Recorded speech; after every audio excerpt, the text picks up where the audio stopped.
საკრებულოს უმრავლესობას წერილობითი შენიშვნები ბიუჯეტთან დაკავშირებით დედაქალაქის მერიაში ამ დრომდე არ გაუგზავნია. ამერიკიდან დაბრუნებული ირაკლი შიხიაშვილი დღეს უმრავლესობის წევრებთან კონსულტაციებს მართავდა.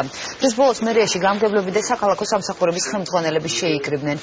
მერიაში აცხადებენ, რომ მზადარიან 24 საათიან რეჟიმში იმუშაონ ბიუჯეტის დასამტკიცებლად. სხდომა, რომელზეც ბიუჯეტი უნდა დაამტკიცონ 12 თებერვალს არის ჩანიშნული. ჩვენ გვინდა ბიუჯეტს ხარი დაუჭიროთ, ოღონდ ჩვენ იმ ბიუჯეტს დაუჭერთ ხარს, რომლის ხარჯვის ნაწილთანაც არ გვექნება პრეტენზია.